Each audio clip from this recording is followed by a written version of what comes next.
Hi, I'm Carrie, and we're going to talk about, is it possible to be a minimalist and a bookworm? So I think we've all seen online or even from people in our own lives, someone who would be a self-described bookworm.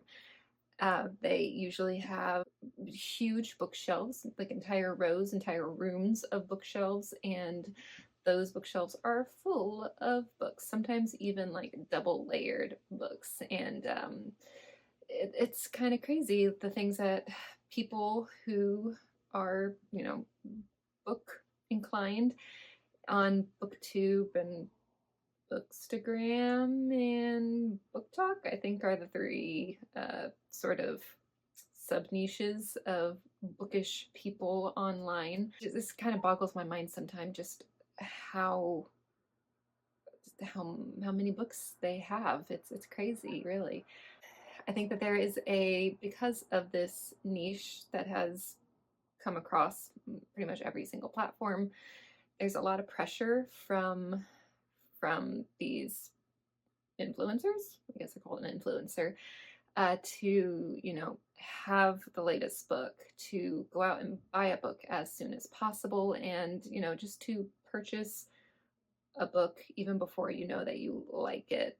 And it's a lot. It's a lot to put on people. For one thing, books are expensive. If you've ever looked at the selling price on the back of a brand new book, it's quite a shock to the system. And I'm not saying it's not worth it, because I've bought a book many a time and has been worth it also many a time.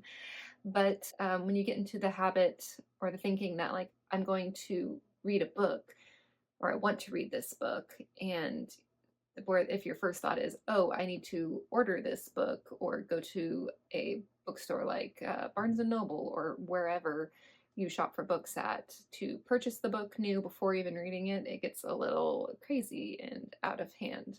But we are book people, and I am a book person, and I understand how important it is to have those books in our lives. So, can you be a bookworm and a minimalist? Because I identify as both of those things. I have been a bookworm, oh my gosh, since, we always had books in our house. My parents were always reading to us when we were little, but I feel like I really became a bookworm officially when Harry Potter first came out in the US. And see, I would have been, when I first came across it, I was in a very distinct memory of reading one of the first books in fifth grade in a classroom. So we're going to go with fifth grade. That was like year, I don't know, 2000, 2001 for me. And ever since then, just been totally hooked on books. And I used to have a bookcase in my room that was full of books. And I can remember, like, this is the olden days before social media was a thing, where, we had a library, but it honestly wasn't very good back then. And I don't really have very many memories of going there to get books. So the best option was to go to a bookstore and peruse the shelves, just read the inside desk cover, read the back of it, determine if it's something you think you could like, or just see if it would be something you'd be interested in reading and buying it and taking it home. And I got so many books that way, and I feel very lucky because I can't really remember many of them like that I didn't like. Maybe I did, and I'm just not quite remembering those, because why would I remember something that I don't like? So that used to be how I would get books, and I would keep those books. Mainly because, yet again, back in the old days, wasn't a lot of ways to get rid of books. You could donate them, of course. And I think that's just what we would do, is that, we would donate them to either the library or to our local, like, secondhand shops, thrift shops. And yeah, so it was, I mean, buying books is a big commitment. It's a big commitment financially, space-wise.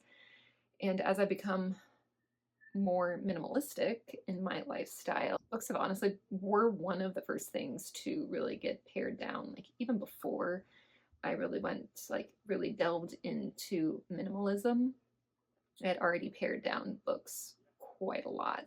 And I think that was good, because it really made room for new interests in my life. Now I definitely consider myself a bookworm. Last year, I had 60 books that I've read, and this year I think I'm actually going to read more than that. So obviously, you can be a bookworm and a minimalist at the same time. Now, did I actually buy those books? That many books? Did I buy 60 books last year? Absolutely not. No, we have been voracious readers thanks to our local library. And I'm glad to say that I think one pleasant upside of the communities like Book Talk is that libraries are so much better now. And maybe it was just a one off thing in our area that our library wasn't that great, but I mean, I think that it has opened up so much more for libraries to have, and they've become better in general, as well as like just in the book community. I think that it has opened up the path for so many new authors to be on the scene and for us to have all of those awesome new stories in our lives. One of the biggest ways that I was able to read that many books is to get them from our library, and that has been such a godsend. Thank goodness we have a library nearby us to be able to use. Another big thing that helped is using subscriptions like Kindle Unlimited to be able to access digital books. And I do not have I like physical books and I like digital books. Both are great to me, and I read each one. I have no problems. It's usually just like whatever one I can get first. That's the one that I will use. And having a service like Kindle Unlimited, which is like kind of like another type of library system, you are able to access even more books, which is great. Another method I am implementing to keep a balance between being a bookworm and a minimalist is to committing to only purchasing books that I absolutely love and I know I will want to reread. And how do I know that? Well, if a book comes, like I'll read a book from the library, and I mean, most of them I do really like. But if I ever get the inclination, like, oh, I really want to read that book again, then I know that it's a book that like I will probably be purchasing in the future. Thankfully, that list has been pretty darn low. I don't think I've actually bought a book from that list yet, but I'm also kind of waiting because I have so few items now to put like on my like gift wish lists. Gift wish lists.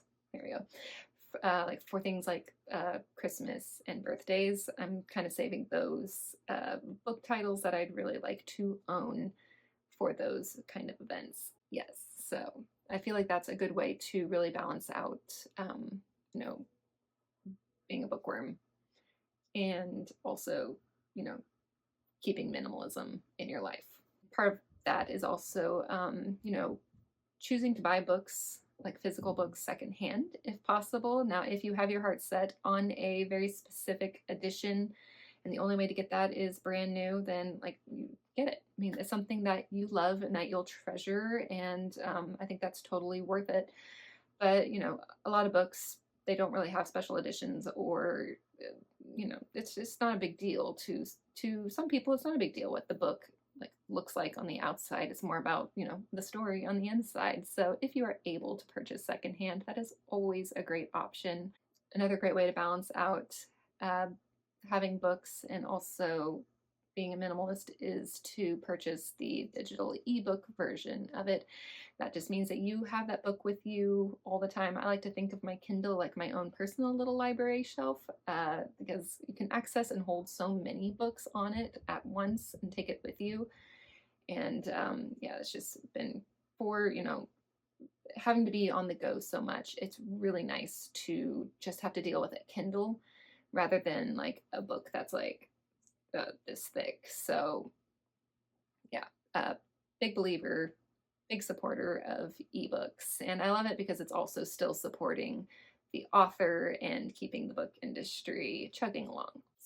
So a very quick video. I hope that if you are struggling with maybe you are new to minimalism, or you just feeling like you need to do a big declutter, and you've come to your books and you just feel like you've hit a wall, like, it's okay to let them go. It's okay to donate them. It's okay to sell them at a garage sale, or give them to your local thrift shop. especially if it helps support a charity that's near and dear to your heart. Just look at your books and, be honest with yourself. Is this a book that I'm going to want to read again? And if it is, it's totally fine. Don't get rid of it. I have books on my bookshelf that I'm just holding now as like I'm going to reread them again and decide if I want to hold on to it. And some of them, like some of my Jane Austen books, I know that they have really beautiful editions out there.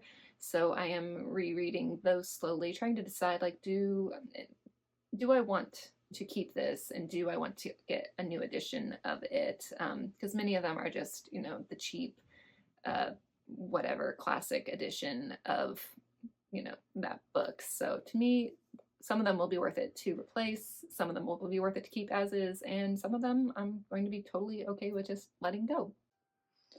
Okay, so in our living space, really only dedicate one little area to having books, and it's in these two cabinets right here. It's actually one big cabinet, but I'll sort of show you. It also is home to things like school items. There's some music books in the back, things like stapler, tape, pencils, pens. Like this box has post-it notes in it, like just some like educational magazines right there for the kids. And then like back there is our like original Pleasant Company copies of the American Girl books. And I just can't quite bring myself to get rid of those just yet. But on this side is really all the books that I personally own. So the bottom shelf is all school type books.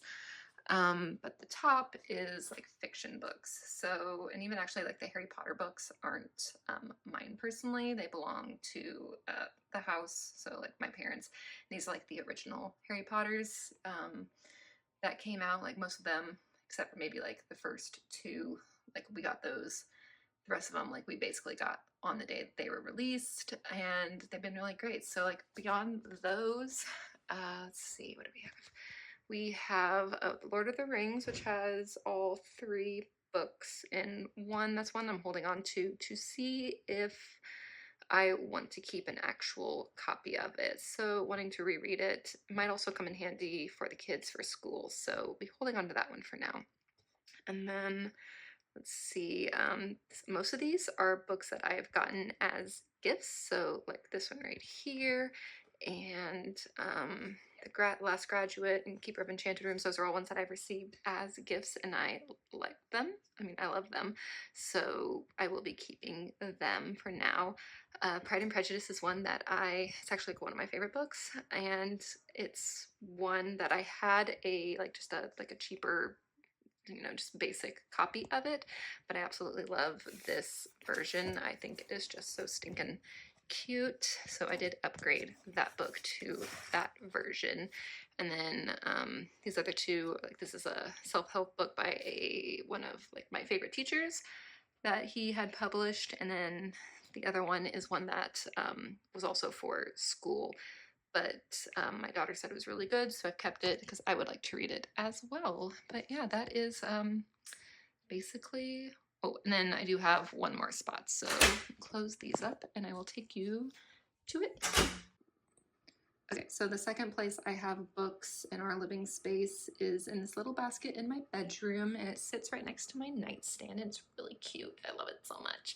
I got it from a Goodwill around here, and it's just kind of been absolutely perfect. So like this first book, and this is my basket, like basically my TBR basket for physical books. Like I used to keep it right here, this little space in my notes in my nightstand, but it got really crazy. So the basket has been a wonderful solution to that. So Jane Austen, The Northern Jurabbie, is one that I own, and I'm rereading to see if I would like to keep it and or get an upgraded copy. So let's see.